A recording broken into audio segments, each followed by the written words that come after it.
मुंबई नाशिक आग्रा महामार्गावर खड्डेच खड्डे आहेत, तरीही वाहन चालकांवर टोल भरण्याची वेळ आली आहे।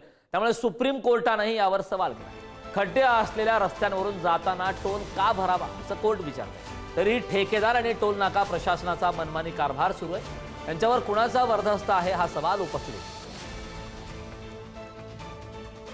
मुंबई नाशिक आग्रा महामार्गावरती आपण आहोत आणि घोटीजवळील उड्डाणपुलावरती जर बघितलं तर अशा पद्धतीने अनेक अवजड वाहनं जे आहेत ती या भागातून जात असतात।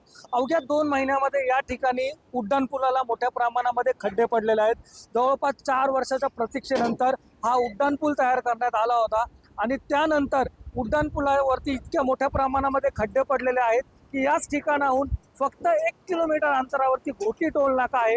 या टोल नाक्यावरती मोठ्या प्रमाणामध्ये टोल वसुली केली जाते। त्याचबरोबर ही टोल वसुली जी केली जाते ती नेमकी कुणाच्या वरदहस्तामुळे केली जाते असा देखील मोठा प्रश्न हा नागरिकांना वाहन चालकांना पडलेला आहे।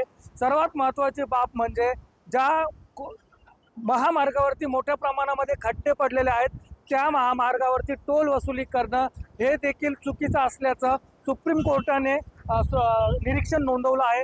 तरी देखील सुसाट पद्धतीने जी काही टोल वसुली आहे ती या भागामध्ये केली जाते आणि या टोल वसुलीमुळे वाहनधारक असतील त्याचबरोबर जे काही प्रवासी असतील त्यांना देखील नाहक त्रास हा करावा लागत आहे। जर बघितलं तर घोटी टोल नाका परिसरामध्ये अशा पद्धतीने ही अवजड वाहने जात असतात। पुढारी न्यूजसाठी विकास काजळे, घोटी, नाशिक।